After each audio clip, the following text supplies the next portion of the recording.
சுருக்கமாய் ஜெபிப்பார்களாக. ஹல்லேலூயா.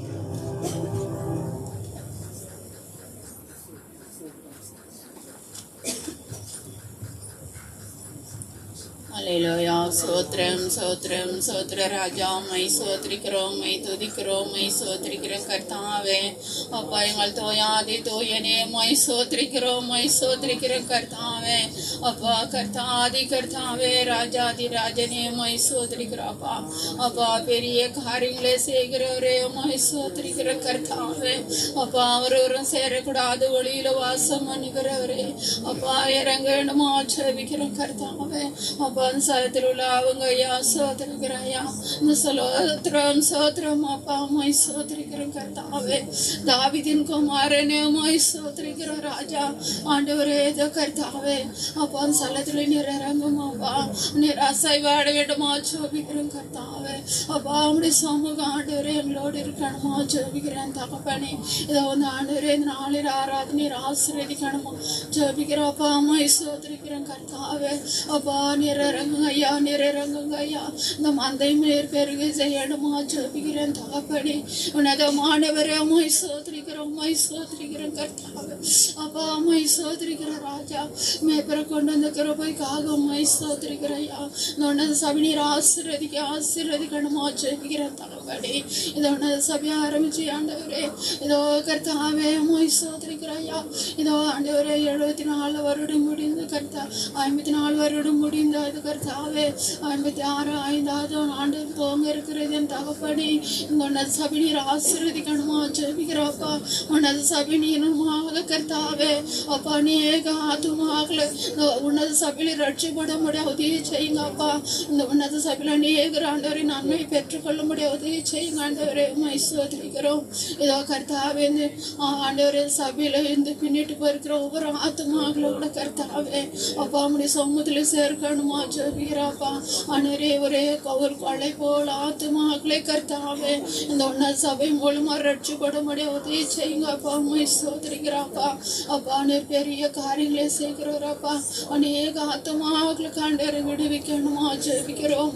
இதோ கர்த்தாவே வேலூர் ஆலயத்தை கட்டுகிற காரியங்களை நீர் ஆசீர்வதிக்கணுமா ஜெபிக்கிறேன் தகப்பனே. அப்பா அந்த ஆலயத்தை கட்டி முடிக்க முடியாத கிருபையை தரணுமா ஜெபிக்கிறப்பா. அப்பா எல்லா தேவைகளையும் நீர் ஆசீர்வதிக்கணுமா ஜெபிக்கிறோம். இதை உன்னத சபையை கர்த்தாவே நாம் ஒரு ஆலயத்தை கூட கட்டும்படியாக கர்த்தாவே ஏசப்பா நம்முடைய கழுதாய கிடைக்கணுமா ஜெபிக்கிறப்பா. நீர் செய்ய நினைத்தது ஆண்டவரே ஒன்று தடைபடாது தகப்பனே. அப்பா நீர் வார்த்தை மாதிரி சொல்லும் அப்பா இந்த ஆலயத்தை கூட கட்டும்படியாக ஆண்டவரே நம்முடைய கழுதாய கிடைக்கணுமா ஜெபிக்கிறோம் ஆண்டவரே மை சோதரிக்கிறோம். மேப்ராசிரதிங்க ராஜா மேப்ராசிரதி என் தகப்பனே. என்னமாக கர்த்தா அந்த ஊழியத்தை நீர் பெருகை செய்யுங்க ஆண்டவரே. உனது சபையா ஊழியத்தை நீர் ஆசீர்வதிங்க ஐயா. மேப்ராசிரதியம் ஆண்டவரே. வயசு நாட்கள் அதிகமாக கூட்டி தாருங்க கர்த்தாவே. அப்பா சுகத்தையும் வேலைத்தையும் தாருங்கரையா மை சோதரிக்கிறோம். மேற்பன ஸ்தலத்தில் அப்பமும் தண்ணீர் குறைபடாது படிக்கு நிரப்புங்க ஆண்டவரே. வருகிற ஒவ்வொரு பிள்ளைகளையும் பாதுகாத்து கொள்ளுங்க அப்பா. இதோ ஆண்டவரே வருகிற ஆண்டவரே அதிகமாக மை தேடும்படியான உணர்வுகளை தாருங்கய்யா. ஒவ்வொரு பிள்ளைகளும் மாஞ்சோடு தாகத்தோடு ஆண்டவரே அப்பா நம்முடைய சமூகத்தில் ஆண்டவரே மை துதிக்க முடியாது சோதரிக்க முடியாது கூட கர்த்தாவே ஜெபிக்கிற பிள்ளைகளாக நீர் ஆசீர்வதியா. அப்பா ஒரு கூட ஜன ஸ்தலத்தில் ரட்சிப்பட முடியாது செய்யுங்க அப்பா. அநேக சிறு குழந்தைகளை ஆண்டவரை பாதுகாத்து கொள்ளுங்க அப்பா மை சோதரிக்கிறோம். ஒருவரும் கெட்டு போகாது படிக்க மோசம் போகாது படிக்க கர்த்தாவே. அப்பா ஒவ்வொரு பிள்ளைகளையும் ஆசீர்வதியும் ஒன்றில் குறைபடாது படிக்கும் அப்பா. அப்பா நிரப்ப வேண்டுமா ஜெபிக்கிற கர்த்தாவே. அப்பா வேலை செய்கிற பிள்ளைகளும் ஆண்டவரை வேலை ஸ்தலத்தில் சமூக பிள்ளைகளோடு இருக்கணுமா ஜெபிக்கிறோம். ஒவ்வொரு காரியங்களையும் நீர் ஆசீர்வதித்து உயர்த்தணுமா. எங்கள் அடைக்கலை எங்கள் கண்வளையில் மீட்பெருமாகிய இயேசு கிறிஸ்து நான் பெற ஜெபிக்கிறேன் சீனுள்ள பரமபிதாவே. ஆமென். கர்த்தருடைய ஜெபத்தை கேட்டு கர்த்தரை ஸ்தோத்திரிப்போம். ஸ்தோத்திரம் ஸ்தோத்திரம் ஸ்தோத்திரம் ஸ்தோத்திரம் ஸ்தோத்திரம் ஸ்தோத்திரம் ஸ்தோத்திரம். ஹல்லேலூயா ஹல்லேலூயா. அறிவிப்புகள் நாளை தினத்தில் 1ஆம் தேதி காலை 1ஆம் தேதி காலையில் நீங்கள் ஆலயத்தை வந்து போய் பாருங்கள். பல முறை சொல்லிட்டு அடுத்த நான் சொல்ல விரும்பலை. அவருடைய சமத்து வந்து போனால் நிச்சயமாக பெரிதான ஒரு அந்த மாதம் முழுவதுமாக நம்ம எதற்கும் காலப்பட தேவை. அதை நான் மனதார நான் பார்த்துருக்கிறேன். ஆனால் மறுபடியுமாக நான் அதை சுட்டி காட்டி சொல்ல விரும்பல. அதனால ஏதாவது ஒரு காரியத்தை புரிந்து கொண்டால் ஆண்டவரை உறுதியாக பிடிச்சிக்கணும். ஒன்றாவது காலையில் சர்ச்சை வந்துட்டாலே அந்த மாதத்தை பற்றி நான் காலப்பட வேண்டிய அவசியமே இல்லை. நான் புரிந்து கொண்டு அதை தாண்டி போட்டேன். நீங்கள் போன மாதம் யாரும் அதுக்கு மேலே நான் சொல்ல விரும்பலை. அது அர்த்தத்தை என்னன்னு நீங்களும் நினைச்ச முடியும். ஆண்டு சம்பந்தம் ஒன்றாவது காலையில் வந்து அது பிரசனத்தோட அந்த மாத்திரை துவங்கி பாருங்க, நிச்சயமாக அது பெரிய ஒரு நிச்சயத்தை காண முடியும். அல்லேலூயா, அல்லேலூயா. ஆண்டபடி கர்த்தர் மாத பிறப்பிலும் 81ஆம் சங்கீதம் 3வது வார்த்தை சொன்னபடி மாத பிறப்பிலும் நியமித்த காலத்திலும் பண்டிகை நாட்களிலும் எக்காலம் உதவு. மாத பிறப்பிலே ஆண்டு நாம் தேடும் பொழுது நமக்கு அந்த மாதத்தில் எல்லாத்துக்காக நம்ம என்ன செய்யலாம்? இதான் முக்கியமானதுக்கெல்லாம் முன்னாலே ஜெபம் பண்ணிடலாம். எத்தனை தேவைகள் இருக்கும், அந்த மாதத்தில் எத்தனை சூழ்நிலை கடந்து செல்ல வேண்டியதாக இருக்கும், அந்த மாதத்தூர் எல்லாற்றுக்கும் அவருடைய சமூகத்தில் நாம் வந்து நிற்கும் பொழுது அந்த காலம் எல்லாம் ஆசீர்வதிக்கப்படும் என்பதில் சந்தேகம் எனக்கு இல்லை. எனக்கு இல்லவே இல்லை. உங்களுக்கு அந்த சந்தேகம் இல்லைன்னா நீங்களும் அவருடைய சமூகத்தில் நிற்பீர்கள் என்று நான் மனதார நான் நம்புகிறேன். பிரியமானவர்களே, வியாழக்கிழமை ஜபத்தை மறந்துடாதீங்க. அடுத்த வாரம் ஆண்டு கிருபையா இருந்தால் கம்யூனியன் ராபோச்சன் ஆராதனை இருக்கும். ஆயத்தத்தோடு வாங்க, வாசத்தோடு வாங்க. அதற்குரிய பாத்திரம் இருக்கும்படி என்ன செய்யுங்க? ஜபத்தோடு, பரிசுத்தத்தோடு, விசுவாசத்தோடு அவருடைய வார்த்தைக்கு உங்கள் பாத்திரம் உகந்ததா இருக்க முடியாத பரிசுத்தமான சுத்தமான பாத்திரத்தை நினைச்ச முடியும். சொல்லுங்களேன், சுத்தமான பாத்திரத்தை நம்ம நிச்சயம் எதையும் நான் பயன்படுத்த நினைப்போம், அப்படிதானே? அப்போ நாம சுத்தமான பாத்திரம் இருக்கத்தக்கதாக ஆண்டுக்குரிய கரங்களில் அந்த பாத்திரத்தை கொடுத்து ஆண்டவர் என்னை நிச்சயம் பரிசுத்தப்படுத்து சொல்லி அந்த பரிசுத்தத்துக்கு நேராக நாம் இருக்கிற பிள்ளைகளாக இருந்து கடந்த வாரத்தில் நாம் தியானித்ததை போல என் மாம்சத்தை புசித்து என் ரத்தத்தை பானம் பண்ணுகிறவனுக்கு நித்திய ஜீவன் உண்டு, நான் அவனை கடைசி நாளில் எழுப்புவேன். என் மாம்சத்தை புசியாமலும் என் ரத்தத்தை பானம் பண்ணாமலும் இருந்தால் உங்களுக்குள்ளே ஜீவன் இல்லை என்று மெய்யாகவே மெய்யாகவே சொல்லுகிறேன் என்று சொன்னவராக யோவான் 6ஆம் அதிகாரம் 54-55 வசனம் பார்க்கிறோம். என் மாம்சம் மெய்யான போஜனமாயிருக்கிறது, என் ரத்தம் மெய்யான பானமாயிருக்கிறது சொல்லும் பொழுது அந்த வார்த்தைகள் என்று சொன்னால் அவர் நம்மை போல மாம்சத்தையும் இரத்தத்தையும் உடையவராய் வந்து அவர் நமக்காக பாடுபட்டார் என்பதை நாம் விசுவாசிக்கும்படியாகவே இந்த அப்பத்தை புசித்து இந்த பாத்திரத்தில் பானம் பண்ணும் பொழுதெல்லாம் கர்த்தர் வருமளவும் அவருடைய மரணத்தை தெரிவிக்கிறீர்கள். 1 கொரிந்தியர் 11ஆம் அதிகாரம் 26வது வசனத்தில் வாசிக்கிறோம். எபிரேயர் 2ஆம் அதிகாரம் 14-15 வசனம் நினைவு கூறும்படியாக நம்மை போல மாம்ச இரத்தத்தையும் உடையவர் ஆனார் என்பதை நாம் நினைவு கூர்ந்து அவர் நம்மை போல அடிமை ரூபம் எடுத்து பிலிப்பியர் 2ஆம் அதிகாரம் 6, 7, 8 வசனம் சொல்லப்பட்டபடியாக அவர் நம்மை போல் அடிமை ரூபம் எடுத்து நமக்காக அவர் பாடுபட்டார், சிலுவையின் மரண பரியந்தம் அவர் தம்மை தாழ்த்தினார் என்பதை நாம் விசுவாசிக்கும்படியாகவே அவருடைய அப்பத்தை புசித்து நாம் பார்த்து தின செய்கிறோம், பானம் பண்ணி அவருடைய அன்பிலே கல்வாரி அன்பிலே நாம் கட்டப்பட்ட ஒரு நித்தியக்குரிய விசுவாசத்திலே நாம் நிற்கும்படியான கிருபைக்குள்ளா நாம் நெசப்படுகிறோம், காணப்படுகிறோம் என்பதை வேதமானது நம்ம எடுத்து காட்டுகிறது. நாம் பார்க்கிறோம். நித்திய ஜீவனை சுதந்திரித்துக் கொள்வதற்கு நான் என்ன செய்ய? கடந்த வாரம் வாசித்தோம் இல்ல? எந்த இடத்துல வாசித்தோம்? எந்த இடத்துல படித்தோம்? எந்த இடத்துல ஆரம்பிச்சோம்? மத்தேயு 19ஆம் அதிகாரம் 16வது வசனத்தில் ஆரம்பித்தோம். அதான் வாரந்தோறும் கேட்கிற செய்திகளை வீட்டில் போய் என்ன செய்யணும்? படிக்க தெரிஞ்ச வேதத்தை என்ன செய்யணும்? எந்தெந்த வசனம் எங்கெங்க இருக்கிறது என்பதை என்ன செய்யணும்? கவனித்து பார்க்க வேண்டும். அவன் நல்ல கேள்வி கேட்டான்ல, சகாத வாழ்க்கையை பெற்றுக்கொள்வதற்கு நான் என்ன செய்ய வேண்டும்? சொல்லுங்களேன். அதற்காக நம்ம இன்றைக்கு வந்திருக்கிறோம். விசுவாசத்திற்கான நல்ல போராட்டத்தை போராடு, நித்திய ஜீவனை பற்றிக்கொள், அதற்காகவே நீ அழைக்கப்பட்டிருக்கிறாய். இல்ல வாசித்தோம் இல்லைங்களா? சொல்லுங்களேன். 1 தீமோத்தேயு 6ஆம் அதிகாரம் 12வது வசனத்தில் விசுவாசத்திற்கான நல்ல போராட்டத்தை போராடு. நான் வாழ்ந்து கொடுக்க வாழ்க்கை விசுவாசத்திற்கான நல்ல போராட்டம். என்ன போராட்டம்? நம்முடைய விசுவாச உலகத்தை ஜெயிக்கிற ஜெயம். வாசிக்கிறோம்ல 1 யோவான் 5ஆம் அதிகாரம் 4வது வசனத்துல, ஆண்டவர் மேல் நாம் விசுவாசம் வைத்து காலங்களை தொடர்ந்து கொண்டு இருக்கிறோம். விசுவாசத்திற்கான நல்ல போராட்டத்தை போராடு. என்னது? விசுவாசத்திற்கான நல்ல போராட்டத்தை போராடு. நித்திய ஜீவனை பற்றிக்கொள். எதை பற்றிக்கொள்? அதற்காகவே நீ அழைக்கப்பட்டிருக்கிறாய். சொல்லுங்களேன். நான் ஏன் படைக்கப்பட்டிருக்கிறோம்? சொல்லு, ஏன் படைக்கப்பட்டிருக்கிறோம்? நாம் தேவனுடைய பிள்ளைகளாக மாறும்படியாக, தேவனுக்கென்று நாம் தெரிந்து கொள்ளப்படும்படியாக. நாம் தேவனுக்கென்று வாழ்கிறோமா அல்லது தேவனுக்கு இல்லாத ஒரு வாழ்கிறோமா என்கிறதா என்னவா இருக்கிறது? சொல்லுங்களேன். மனுஷன்தான். நாம் யாரை சார்ந்தவளா இருக்கிறோம்? தேவனை சார்ந்தவளா இருக்கிறோமா அல்லது உலகத்தை சார்ந்தவளா இருக்கிறோமா? என்னதுங்க? அதுதான் ரொம்ப முக்கியம். உலகத்தை சார்ந்தவளா இருக்கிறோமா அல்லது தேவனை சார்ந்து, நாம் மேலானவரை சார்ந்திருக்கிறோம். அல்லேலூயா. யாரை சார்ந்திருக்கிறோம்? சொல்லுங்களேன். மேலே போறது பிரயாசப்படாம கஷ்டப்படாம மேலே போக முடியவே முடியாது. ஆனால் கீழே போறது ரொம்ப ஈஸி. என்ன செய்யுது? பாதாளத்திற்கும் நரகத்திற்கு கீழே இருக்கிற பாதாளம் இல்ல, கீழே இருக்கிற பாதாளம். ஏசாயா 14ஆம் அதிகாரம் 9வது வசனத்திலும் 86ஆம் சங்கீதம் 13வது வசனத்திலும் நீதிபதிகள் 15ஆம் அதிகாரம் 24வது வசனத்திலும் கீழான பாதாளம் கீழே போவது ரொம்ப சுலபம். பாதாளத்துக்கு நரகத்துக்கு போவது அப்பொழுது மரணமும் பாதாளமும் அக்னி கடலில தள்ளப்பட்டன. தள்ளப்படணும்னு அர்த்தம் மேல கீழே தான் தள்ளுறதுன்னு சொல்லுவோம்ல.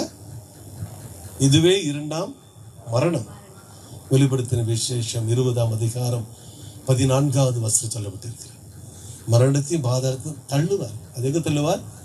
அக்னி கடலில் நரகத்தில் என்ன செய்வார்? தள்ளுவார். அதுவே 2ஆம் மரணம் என்று வேதம் நமக்கு போதிக்கிறது. அப்போ நித்திய ஜீவனை சுதந்திரித்துக் கொள்வதற்கு நான் என்ன செய்ய வேண்டும்? வாசித்து ஒன்றான மெய்தேவனாகிய உம்மையும் நீர் அனுப்பினவராகிய இயேசு கிறிஸ்துவையும் அறிவதே நித்திய ஜீவன். அதுங்க யோவான் 17ஆம் அதிகாரம் 3வது வசனத்தில் நாம் தியானித்தோம். ஒன்றான மெய்தேவன் யார்? சொல்லுங்களேன். ஒன்றை மட்டும் யாரோ ஒன்றான என்று சொல்ல மாட்டாங்க. இல்ல சொல்லுவாங்களா? பிதாவாகிய தேவன், குமாரனாகிய இயேசு கிறிஸ்துவே மெய்யான தேவன். தேவன் ஆவியா இருக்கிறார், கர்த்தரோ ஆவியானவர்.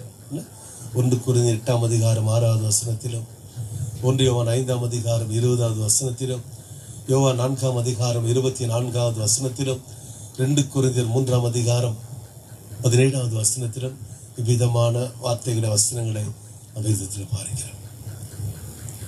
இந்த ஒன்றான மெய்தேவன் யார், அனுப்பப்பட்ட இயேசுவானவர் யார் என்பதை அறிவதே என்னவா இருக்கிறது.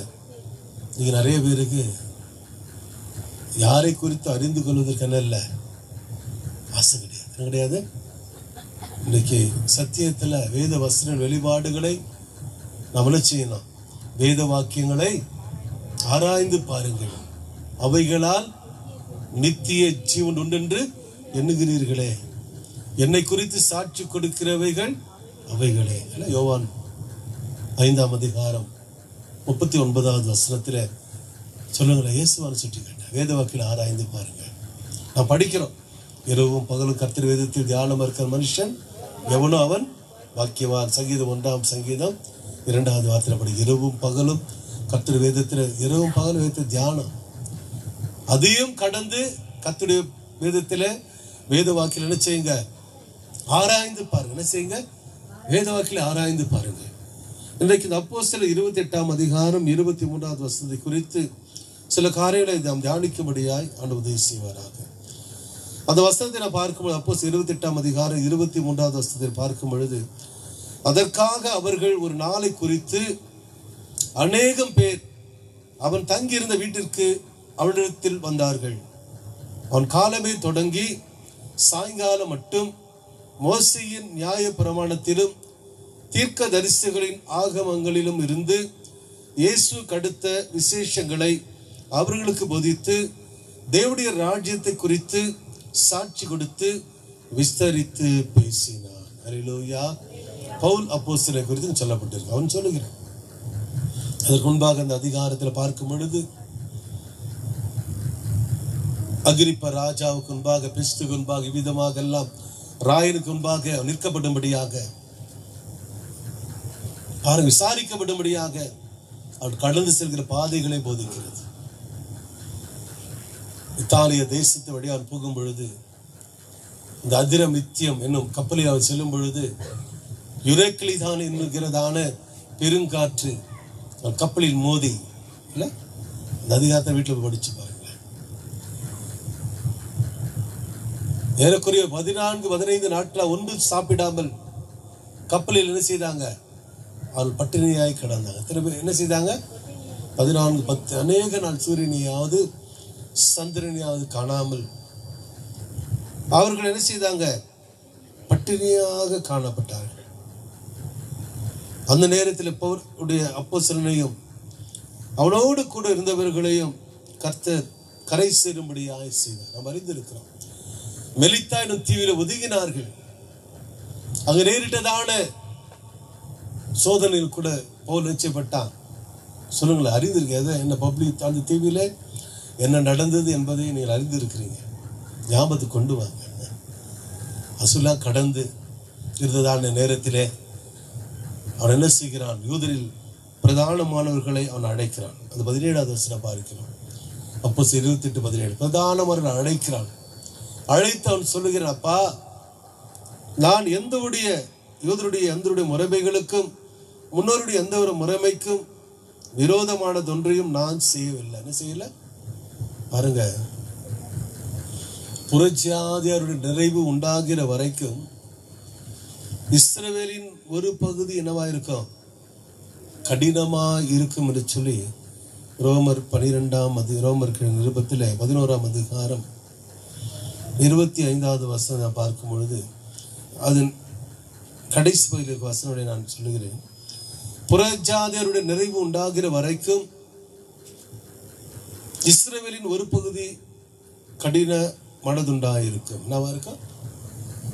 இன்னைக்கு யூதர்கள் எல்லாரும் கடினமா இல்லை. இந்த பேச்சு இந்நாள் வரைக்கும் யூதருக்குள்ளே பிரசித்தியமாக இருக்கிறது. என்ன பேச்சு? என்ன பேச்சு? 28ஆம் அதிகாரம் 11 முதல் 15 வசனம் நாம் பார்க்கிறோம். இயேசுவானவர் சிலுவையில மரித்தவர் அடக்கம் பண்ணப்பட்டிருந்ததான கல்லறையிலே விடியற்காலத்திலே தேவதூதன் வானத்திலிருந்து இறங்கி வந்து, இல்ல 28ஆம் அதிகாரம் 1 முதல் 4 வசனங்களில பூமி அதிரும்படியாக கல்லறை மூடி இருக்கிறதான வாசல் இந்த கல்லை புரட்டி தள்ளி அது மேல் அவன் உட்கார்ந்த பொழுது அந்த கல்லறை காத்து கொண்டிருந்த காவல்காரர்கள் பயந்து திடுக்கிட்டு என்ன செய்தாங்க? செத்தவங்க போலாக மாறினாங்க. எப்படி மாறினாங்க? பயந்து திடுக்கிட்டு செத்தவர்கள் போல மாறினார்கள். காரணம் என்ன? அந்த தெய்வத்து ரூபம் மின்னலை போலவும் அவருடைய வஸ்திரம் உறைந்த மழையை போல. இந்த காட்சியை பார்த்த உடனே அவனை செய்யறான், தங்களுக்கு கால் வைத்த பிரதான ஆசார் இடத்துக்கு எருசலேமுக்கு திரும்பி போய் பிரதான ஆசார் இடத்துல அவர் மூப்பர் இடத்துக்கு போயிட்டு இப்ப நடந்தவர்களை சொல்லும் பொழுது அவங்க என்ன கற்றுக் கொடுத்தாங்க? ராத்திரி நாங்கள் தூக்கி கொண்டிருக்கும் பொழுது அவருடைய சிஷ்யர்கள் வந்து அவனை களவாடி விட்டு போயிட்டான்னு சொல்லுங்க. சொல்லுங்க, ராத்திரில நான் தூங்கி இருந்தோம். அவருடைய உடல் அடக்கம் பண்ணப்பட்ட இடத்துல அவருடைய சிஷ்யர்கள் வந்து என்ன செய்தாங்க? அவருடைய சரீரத்தை திடீர்னு போயிட்டாங்க, களவாடிட்டு போயிட்டாங்கன்னு சொல்லுங்க. அந்த பேச்சு இந்த நாள் வரைக்கும் யூதருக்குள்ள என்னவா இருக்கிறது? இன்னும் கூட அப்படிதான் சொல்லியிருக்கிறாங்க. என்ன சொல்லி கொண்டு இருக்கிறாங்க? அவர் எங்கப்பா சிலிருந்து உயிரோடு எழுந்தாரு. அவரு ராத்திரி தூயின்னு இருக்கும்போது அவன் சிஷ்யன் என்ன செய்தாங்க? அவருக்கு இப்படி சரீரத்தை திருடின்னு போயிட்டாங்க. சொல்லுங்களேன், இப்படிப்பட்டதான ஒரு சூழ்நிலை. அந்த பேச்சு இந்த நாள் வரைக்கும் யூதருக்குள்ள பிரசித்தியமா இருந்தாலும் இங்கு சொல்லப்படி இருக்கிற ரோமர் 11:25 புறஜாதியருடைய நிறைவு உண்டாகிற வரைக்கும், அதாவது ஆண்டவராக இயேசு கிறிஸ்து சிலுவையில மரித்து தன் ஜீவனை விடுவதற்கு முன்பாக நம்ம எல்லாரும் யாரா இருந்தோம்? புறஜாதியாரா இருந்தோம். என்னவா இருந்தோம்? எபேசியர் 2ஆம் அதிகாரமும் 1 பேதுரு 2ஆம் அதிகாரம் வீட்டில் போய் படித்து பாருங்க. நாம் எல்லாரும் அந்நியரும் பரதேசிகளுமா இருந்தோம். நாம் எல்லாரும் யாரா இருந்தோம்? புற ஜாதிகளாய் இருந்தோம் என்று சொல்லி வேதமானது என்ன செய்கிறது? சொல்லுங்களேன். வேதமானது சுட்டி எடுத்து காட்டுகிறது புற ஜாதி. ஆனால்தான் நல்ல கவனி, ஆனால்தான் வேதம் அன்றைக்கு உலகம் முழுதும் கொடுக்கப்படவில்லை. என்ன செய்யலைங்க? வேதம் அன்றைக்கு என்ன செய்யல? சொல்லுங்களேன்.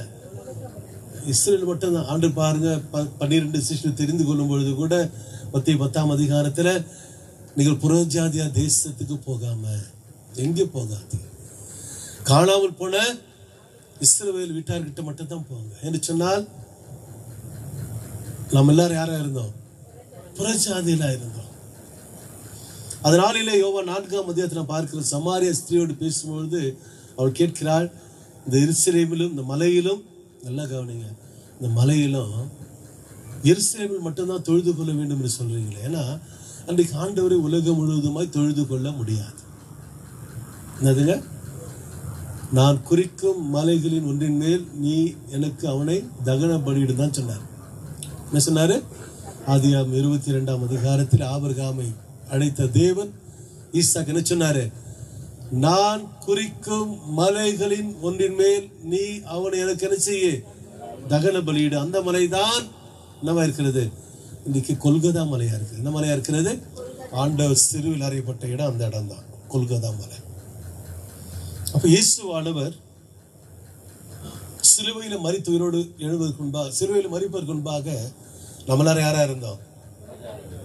அந்நீரும் புறஜாதி. அதான் வேதம் சொல்கிறது. வாசிக்க தேவை. எபேசியர் 2ஆம் அதிகாரம் 14-15 வசனங்களிலும், கொலேசியர் 2ஆம் அதிகாரம் 14-15 வசனங்கள் பார்க்கும் பொழுது நமக்கு எதிரடியாய் காணப்பட்ட சட்ட திட்டங்கள் எல்லாம் சிலுவையில் என்ன செய்தாரு? ஆணிடுச்சு. அதான் நல்லா கவனிங்க. இன்னைக்கு நாங்க கிறிஸ்துவ சொல்றது நீ வெக்கப்படுறியா? அன்றைக்கு நீ கிறிஸ்துவன்னு சொல்ல முடியாது. சொல்ல முடியாது? சொல்லுங்களேன். அன்னைக்கு யாரும் நாங்க கிறிஸ்துவன்னு சொல்ல முடியாது. அதுக்கு தகுதியே கிடையாது. என்ன கிடையாதுங்க? தகுதியே கிடையாது. நான் தேவனுடைய பிள்ளைகள் இஸ்ரவேல் ஜனங்களை தவிர நாம் எல்லாரும் யாரா இருந்தோம்? புறஜாதியா இருந்தோம். ஆனால் அவர் சிலுவையில தான் என்ன செய்தாரு? நமக்கு எதிரடியாய் காணப்படும் சட்ட திட்டங்களை எல்லாம் ஆணி அடித்து, எப்போது தேவாலயத்தை திருச்சியில மீன்தொடை கீழ் வரைக்கும் 2ஆக கிழிந்ததோ, மத்தேயு 27ஆம் அதிகாரம் 50-51 வசனம் படிக்கிறோம். இயேசு மகா சத்தமாய் கூப்பிட்டு தன் ஆவி விட்டார்.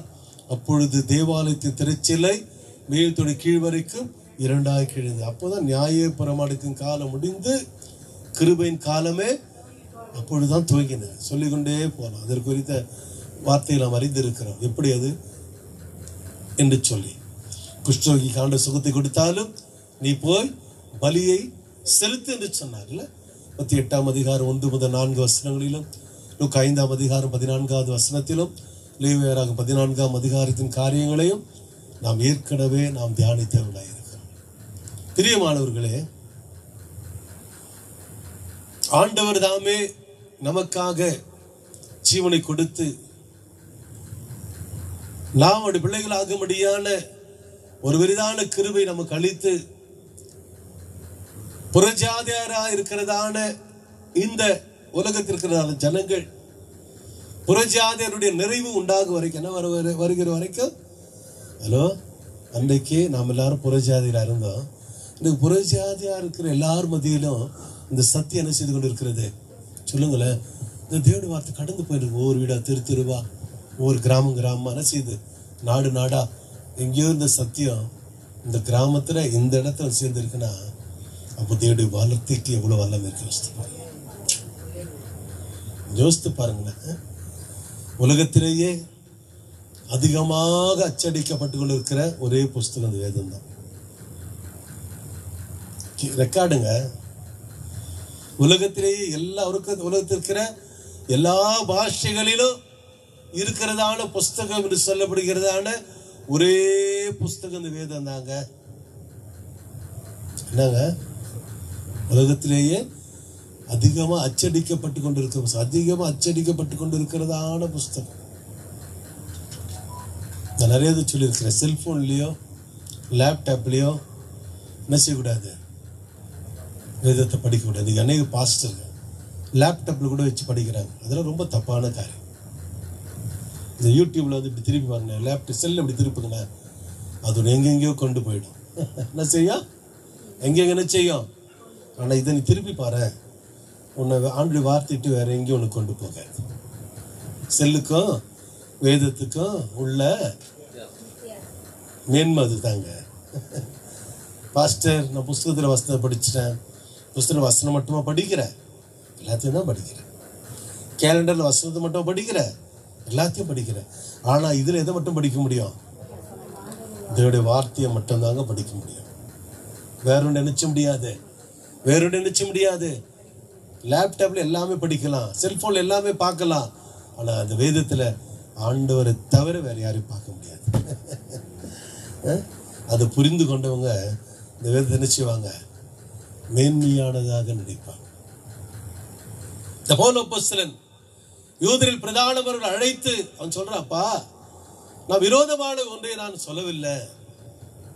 ஏன்னா இயேசுவானவர்களை ஏற்றுக்கொள்ளவில்லை. என்ன செய்யல, யூதருடைய ஒரு பங்கு என்னவா இருக்கும், யூதருடைய ஒரு பங்கு தான் கடினமா இருக்கும். எல்லாரும் கிடையாது. என்னதுங்க, டோட்டலா கிடையாதுங்க. வேத வார்த்தை என்ன சொல்கிற ரோமர் 11:25, புறஜாதியாருடைய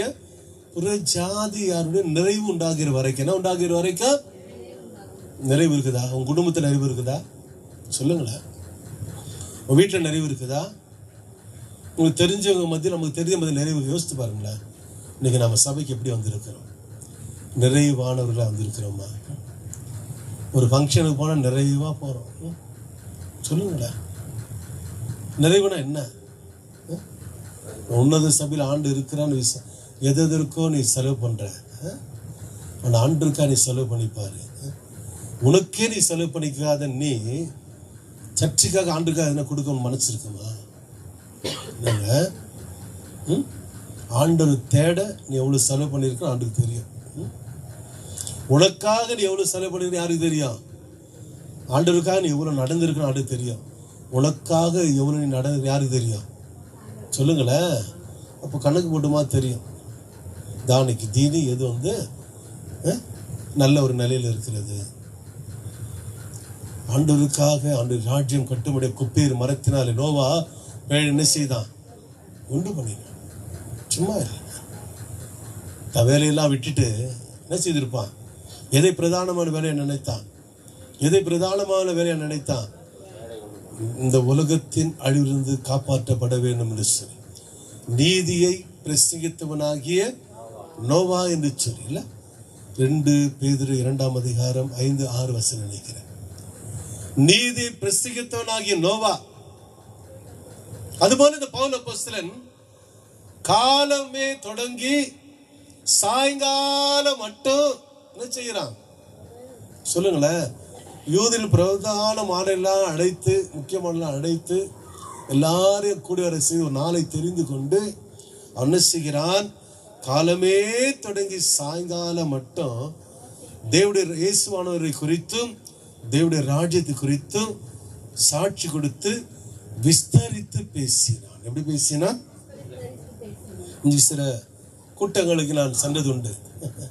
எப்போ யாரை கூப்பிட்டா ஃப்ரீயாக இருந்தால் சும்மா போய் பார்ப்பேன். சொல்லுங்களேன், அங்கே சொல்லுவாங்க, என்ன சொல்ல தெரியுங்களா, ஆழமான சத்தியம் நம்ம ரொம்ப ஆழத்தில் கொண்டு போட்டுருவோம். என்னவா சொல்லுங்களேன். ஐயோ, அங்கே போனவங்க சர்ச்சுக்கு போனால் இப்படி போயிருங்க, அப்படி இருங்க, இப்படி இருவீங்க, அப்படி இருவீங்க. என்ன சொல்கிறாங்களா இல்லை சிலர்லாம், போனோமா வந்தோமான்னு இல்லாமல் என்னவா, உன் பிள்ளை ஸ்கூலுக்கு போது வருது, கடைசி வரைக்கும் அது ஒன்றுமே தெரியணும், ஏன் சந்தோஷப்படுவியா? சொல்லுங்களேன். நாம் இத்தனை வருடம் வருகிறோம், இத்தனை நாள் வருகிறோம், இத்தனை மாதம் வருகிறோம்னு சொன்னாலும் நாம் என்ன செய்யணும்? எந்தளவாய் நாம் புரிந்தவர்களாக இருக்கிறோம், எந்தளவாய் கற்றுக்கொண்டவர்களாக இருக்கிறோம், எந்தளவாய் இதோட மகத்துவங்களை அறிந்தவர்களாக இருக்கிறோம். என் வேதத்தின் மகத்துவத்தை எழுதி கொடுத்தேன், அவர்கள் அதை அந்நிய காரியமாக என்ன சொல்றாரு இல்லையா? ஓசியா 8ஆம் அதிகாரம் 12வது வசனம் நினைக்கிறேன். என் வேதத்தின் மகத்துவங்களை எழுதி கொடுத்தேன், அவைகளை அந்நிய காரியமாக எண்ணினார்கள். அந்நிய காரியம் என்ன சொல்லுங்களேன்? இது எனக்கு கிடையாது, இது எங்களுக்கு கிடையாது அப்படின்னு சொல்லி மகத்துவத்தை எழுதி கொடுத்திருக்கிறார். யோசித்து பாருங்க. காலமே தொடங்கி சாயங்காலம் மட்டும் அவன் என்ன செய்தான் சொல்லுங்களேன்? எல்லாரும் வரவழைத்தான், கூடி வர செய்தான், விஸ்தரித்து பேசினான். எப்படி பேசினா? ஆழமான சத்தியம். என்னை பொறுத்த வரைக்கும் ஆழமான சத்தியம் ஆழத்தில் தள்ளி கொண்டு போய் விடுகிறது என்பதை விட நான் என்ன சொல்வேன் என்று சொன்னால், விளக்கத்திலும் விளக்கம். அதுங்க இன்னும் எவ்வளவா சுலபமா புரிந்து கொள்ள முடியும் சொல்லணுமோ, இன்னும் எவ்வளவாக அதை விளக்கமாக சொல்ல வேண்டுமோ. பெரும்பாலும் பார்த்தீங்கன்னா எந்த ஒரு விளக்கத்தையும் நான் அப்படி கிருபையினால கதை சொல்லியோ வேற வார்த்தை சொல்லியோ சொல்ல நான் விரும்புறதே கிடையாது. என்ன கிடையாது? எந்த உங்களுக்கு புரிந்து கொள்ள எது சொல்ல நினைத்தாலும் ஒரு வசனத்தை சொல்லி அதற்கு ஏதுவான இன்னொரு வசனத்தை சொல்லிட்டு தான் என்ன செய்யணும் நான் சொல்ல விரும்புனே தவிர அதுதாங்க நிற்கும். சொல்கிற உதாரணங்கள் மாறலாம், சொல்கிற தன்மை மாறலாம், ஆனா வசனத்தின் தன்மையும் அர்த்தம் என்ன செய்யாது, உனது திசை மாற்றாது. என்ன மாற்றாது? சொல்லல, விசுவாசத்திற்காக நல்ல போராட்டத்தை போராடு, நித்திய ஜீவனை பற்றிக்கொள், அதற்காக நினைச்சுவிட்டு இருக்கிற, ஏன் வந்திருக்கிற, ஏன் ஜெபிக்கிற, ஏன் துதிக்கிற, ஏன் தேடுற சொல்லுங்களேன். அர்த்தம் இல்லாமல் அல்ல. வேதம் சொல்கிறது, உலக தோற்றம் முதல் தேவனுக்கு தம்முடைய கிரியைகள் எல்லாம் தெரிந்திருக்கிறது. ஒரே வார்த்தை முடிஞ்சு போச்சு. அப்போஸ்தலர் 15ஆம் அதிகாரம் 18வது வசனம். உலகம் உண்டானது முதற்கொண்டு ஆண்டவருக்கு என்ன செய்ய நடக்கும் தெரியுமா? ஆதாம் ஏவாளை படைப்பார், அவங்க பாவம் செய்வாங்க, இந்த சாபத்துக்குள்ளாக மாறுவாங்க. ஆண்டுக்கு தெரியுமா தெரியாதா? நிச்சயம் தெரியும். ஏன்னா உலக தோற்றத்துக்கு முன்பே குறிக்கப்பட்டவராயிருந்து தமது மூலமாய் தேவன் மேல் விசுவாசமா இருக்கிற உங்களுக்காக இந்த கடைசி காலங்களில் வெளிப்பட்டார் என்று 1 பேதுரு 1ஆம் அதிகாரம் 20வது வசனம் போதிக்கிறது. உலகமே உண்டாக்கப்படலை, உலக தோற்றத்திற்கு முன்பாகவே குறிக்கப்பட்டவராயிருந்தார். அதே போல எபேசியர் 1ஆம் அதிகாரம் 4வது வசனம், உலக தோற்றத்திற்கு முன்பே நாம் கிறிஸ்துக்குள் முற்குறிக்கப்பட்டு. படிச்சிருக்கீங்களா இல்லைங்களா? உலகமே படைக்கப்படலைங்க, அதற்கு முன்பாகவே இயேசு கிறிஸ்துக்குள் அமைச்சப்பட்டு இருக்கிறோம், முன்குறிக்கப்பட்டு இருக்கிறோம். என்ன அர்த்தம் தெரியுங்களா? இந்த கடைசி கால இயேசுவானவராய் அவர் வெளிப்படும் பொழுது இந்த உலகத்தில் யார் யாரெல்லாம் பிறக்கிறார்களோ அவர்கள் எல்லாரும் இயேசு கிறிஸ்து மூலமாக தான் தெரிந்து கொள்ளப்பட முடியும் என்கிறதான முன்குறித்தல். நான் சொல்றது புரியுதா உங்களுக்கு? புரியுதா புரியலையா? இனிமேல் பிறக்கிறவங்க யாரா இருந்தாலும் சரி, இப்ப பிறந்திருக்க யாரா இருந்தாலும் சரி, இந்த உலகத்தில் இருக்கிற இப்ப இருக்கிற யாரா இருந்தாலும் சரி, இயேசு கிறிஸ்துக்குள் தான் அணைச்சப்பட முடியும், தெரிந்து கொள்ளப்பட முடியும். அல்லேலூயா. யாரால கரை சேர முடியும்? அவர் நம்மை தேடி நம்ம ரட்சிக்க வந்தவர் என்பதை அதுதான் பவுல் அப்போஸ்தலன் விஸ்தரித்து பேசுறான். என்ன பேசுறாரு? மோசேயின் ஆகமங்களிலும் சொல்லுங்க, அதை எடுத்து படிச்சு பாருங்களேன். 28, 23ல மோசேயின் ஆகமங்களிலும் தீர்க்கதரிசியின் ஆகமங்களிலும் இருந்து இயேசு கடுத்த விசேஷங்களை அவர்களுக்கு போதித்து என்ன செய்தா? மோசேயின் நியாய பிரமாணத்திலும் யாத்திராகமத்திலிருந்து நான் படிபாகம் வரை தொடர்ந்து படித்து கொண்டு வரும் பொழுது சங்கீதங்களிலும் அநேக காரியங்களை பாருங்க. ஏசாயா, பழைய ஏற்பட்ட அநேக புத்தகங்கள் பார்க்கும் பொழுது இயேசுவானவரை பற்றி சொல்ல வார்த்தைகள் நிறைவேறும்படியாகவே. அதுங்க சொல்லுங்களேன். அப்போ வாசிக்க தேவையில்லை. அப்போஸ்தலர் 2ஆம் அதிகாரம் 31வது சொல்கிறது, உலக தோற்றம் முதல் தேவன் தம்முடைய, அப்போஸ்தலர் 3:21, அப்போஸ்தலர் 3:21 பார்க்கும் பொழுது 2:21 இல்ல 3:21 பார்க்கும் பொழுது உலக தோற்றம் முதல் தேவன் தம்முடைய பரிசுத்த தீர்க்கதரிசிகள் எல்லாருடைய வாக்கினாலும் உரைத்தவைகள் நிறைவேறும் காலம் வருமளவும் பரலோகம் அவர் என்ன செய்ய வேண்டும், ஏற்றுக்கொள்ள வேண்டும் என்று சொல்லி அப்போஸ்தலர் 3ஆம் அதிகாரம் 21வது வசனம் போதிக்கிறார். அதாவது இந்த உலகம் உண்டான முதற்கொண்டு யார் யாரெல்லாம் அவரை பற்றி எழுதியிருக்கிறார்களோ, ஏதோ ஒரு கன்னிகை கர்ப்பவதியாகி ஒரு குமாரனை பெறுவாள், அவருக்கு இம்மானுவேல் என்று மனுஷனை விசிறப்படுத்துகிறது போதாது என்று நீங்கள் தேவனையும் விசிறப்படுத்த பார்க்கிறீர்களா? நீங்கள் தேவனை விசிறப்படுத்தினது உண்மை என்பதற்கு ஆதாரமாக அப்படிதான் வாசிக்கிறோம். எஸ்ஐயா 17ஆம் அதிகாரம் 13-14 வசனங்களில சொல்லுங்களேன். ஒரு அடையாளமாக இது போன்ற வார்த்தைகளை சொல்லப்பட்ட எல்லாவற்றையும் மோசேயின் ஆகமங்களிலும் தீர்க்கதரிசியின் ஆகமங்களிலும் இயேசு காணவைகளை இந்த பவுல் நினைச்சுகிறான், எடுத்து காட்டுகிறான்.